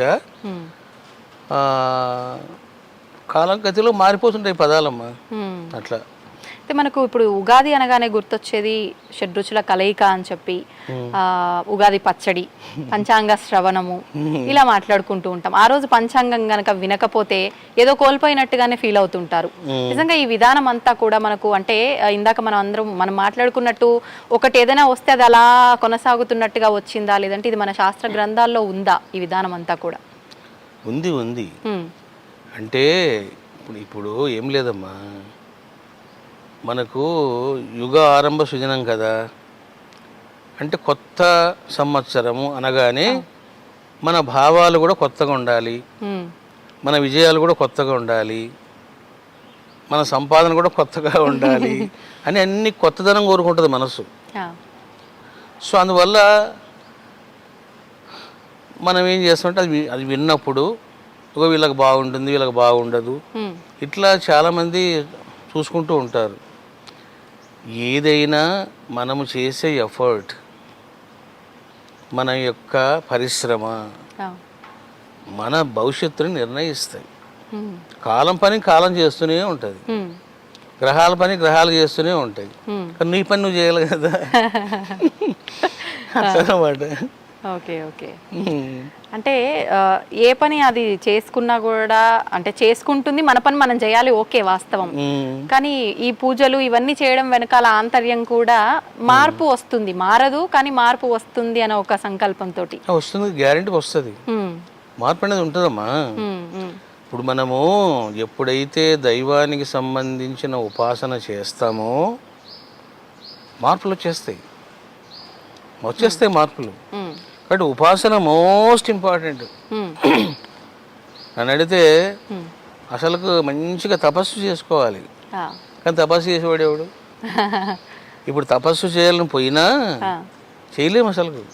నేను విశ్వ ప్రయత్నాలు చేసిన, హిమాలయాస్కు సుమారుగా 10 సార్లు పోయింటాను. పోవడం మళ్ళీ ఒక 10 రోజులు తిరిగి రావడం. ఇంకా మా భార్య అనేది ఎందుకు పోతావు ఎందుకు వస్తావు అని. అదేంటి స్వామీజీ, మామూలుగా అంటే ఏకాగ్రత లోపించడం అనుకోవచ్చా? మామూలుగా మీరు ఆధ్యాత్మిక వైపునే ఉన్నారు కదా, మీకు కూడా పడకపోవడం ఏంటి? అంటే పరిస్థితులు. మీరు ఎక్కడికన్నా పోండి, ఒకటే సౌండ్ పొల్యూషన్. ఇంకా ఇక్కడ ఎట్లా ఉంది అక్కడ ఎట్లా ఉంటుంది. ఇంకా చెప్పాలంటే మనకి ఇక్కడ ఇంకా బాగుంటుంది.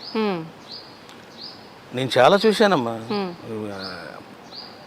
తర్వాత సౌండ్ పొల్యూషన్ ఉంటుంది, చాలా డిస్టర్బెన్స్ ఉంటుంది.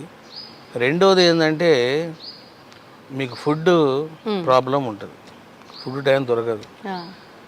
ఇంకా కూలింగ్ విషయం అంటారా, మనం తట్టుకోలేము, జ్వరం వస్తుంది. ఇట్లా ఇవన్నీ చూసే నేను ఇంకా అరే బాబు ఇంట్లో కూర్చోవడం మంచిది రా నాయన, ఏదో మనం చేసిన సాధన ఇక్కడే చేసుకోవచ్చు అనిపిస్తుంది. అంటే మనం ఉన్న దగ్గరే మనం ఏదైనా సాధించుకోగలుగుతాము అనటానికి ఇది కూడా ఒక ఎగ్జాంపుల్ కావచ్చు. ఎగ్జాంపుల్ ఏది అంటారు కదా, అంటే ఎక్కడ వెళ్ళినా మన ఇంటికి వస్తే దానికి మించిన సుఖం ఇంకోటి లేదు. అవును, కరెక్ట్. అది కరెక్ట్ అమ్మా. అది చాలా డిస్టర్బెన్స్ ఉంటుంది బయట. స్వామీజీ, నమ్మకాలతో భాష్యం చెప్తున్నారు అని చెప్పి విన్నాము, దాని గురించి ఒక 2 మాటలు. మనకు యజుర్వేదములోన 16వ అధ్యాయంలో 66 మంత్రాలు ఉన్నాయి. అవి చాలా పవర్ఫుల్ మంత్రాలు అన్నమాట. ఒక్కొక్క మంత్రాన్ని నువ్వు పఠిస్తే ఒక్కొక్క ఫలం నీకు వస్తుంది. కానీ కాలగతిలో ఏం జరిగిందంటే, మనకు తెలుసు కదా, ఈ ముస్లిమ్స్ పరిపాలనలో చాలా అరాచకాలు జరిగి వాంగ్మయానికి దూరమైనారు. అటువంటి టైంలోన నార్త్ ఇండియాలో శుక్ల యజుర్వేదం పరిశుద్ధంగా ఉంది, వాళ్ళు వాడుకుంటున్నారు. ఇక్కడ ప్రాబ్లం వచ్చింది సౌత్ ఇండియాలో, వాళ్ళకి వేదం దొరకకపోవడం వల్ల వాళ్ళు ఏం చేశారంటే బ్రాహ్మణాలు ఆరణ్యకాల్లోని మంత్రాలను తీసుకొని ఈ శుక్ల యజుర్ మంత్రాలు తీసుకొని వాళ్ళు తయారు చేసుకున్నారు. అది తరతరాలుగా సాగిపోయింది. అట్లా కొన్ని తరాలు వెళ్ళిపోయింది. దానికి కృష్ణ యజుర్వేదం పేరు పెట్టుకున్నారు. నేను 4 వేదాలు చదవడం కాదమ్మా, పరిష్కృతం చేశాను. పరిష్కృతం అంటే అచ్చు దోషాలు, ప్రింటింగ్ దోషాలు, మానవ తప్పిద దోషాలు అవన్నీ తీసేసాము. శుద్ధమైన లోపాలు సవరించడం అనుకోవచ్చా, అంతే చేశాను. ఈ నమ్మకము చాలా పవర్ఫుల్ అని చెప్పాను కదా. ఇప్పుడు ఏం జరిగిందంటే, సరే దేశకాల పరిస్థితులను బట్టి ఆ రోజు మీకు దొరకలేదు, మీరు ఏదో చదువుకున్నారు. ఇప్పుడు దొరుకుతుంది, అది ఇప్పుడు దొరుకుతుంది, అందుబాటులోకి వచ్చింది. మరి వచ్చినప్పుడు మనం ఒరిజినల్ వేదం చదువుకోవాలి కదా. అట్లా చదువుకోకుండా ఏం చేస్తున్నారు, అదే పట్టుకొని కూర్చున్నారు. అందుకని నేను చెప్పాను, మీరు దేశకాల పరిస్థితులను బట్టి దోషాలతో కూడిన వాంగ్మయము మంత్రాలు చేసుకున్నారు. ఇప్పుడు మీకు ఆ కర్మ ఎందుకు అని చెప్పేసి నేను 2 చెప్తున్నాను. శుక్ల యజుర్వేదం, కృష్ణ యజుర్వేదం, ఎక్కడెక్కడ దోషాలు, ఎక్కడెక్కడ తప్పులు చెప్పి భక్తులందరి చేత పఠింపజేస్తున్నాను, నేర్పిస్తున్నాను. అందులో ఉన్న స్వరజ్ఞానము, వ్యాకరణము, సంస్కృతము ఇవన్నీ కూడా చెప్తున్నా. ఇంకా దానివల్ల ఏమవుతుందంటే నమ్మకం అనేది అందరికి వచ్చేస్తుంది. చక్కగా వాళ్ళ ఇంట్లో వాళ్ళు కూర్చొని శివలింగం ముందు పెట్టుకొని ఆ బొక్కు పట్టుకొని హాగా నీళ్ళు పోసినా జరాయి మీద. అద్భుతం. శివుడు అంటేనే నమ్మక చమకాలతో పూజ కాబట్టి అద్భుతం. అది నిజంగా మంచి ఆలోచన స్వామీజీ. సంతోషం స్వామీజీ, మిమ్మల్ని కలిసినందుకు చాలా ఆనందంగా ఉంది. ఎన్నో మంచి మంచి విషయాలు మీ ద్వారా తెలుసుకోవడం అయితే జరిగింది. మరొక అవకాశం ఉంటే మరిన్ని విషయాలు మళ్ళీ మాట్లాడుకుందామని చెప్పి నేను తప్పకుండా. మీరు చాలా ఇంట్రెస్ట్తో అడుగుతున్నారు, చాలా జిజ్ఞాసతో అడుగుతున్నారు, మంచి ప్రశ్నలు అడిగారు. అంటే అడిగే వాళ్ళు మంచి జిజ్ఞాసతో శ్రద్ధతో అడుగుతున్నారు అనుకోండి, మన కాలం కూడా తెలియబడదు. దాదాపు 2 గంటలు అయిపోయింది అనుకుంటా మనం మాట్లాడుకోబట్టి కూడా. సంతోషం స్వామీజీ. ధన్యవాదాలు, చాలా మంచి విషయాలు తెలియజేశారు. మంచిదమ్మా.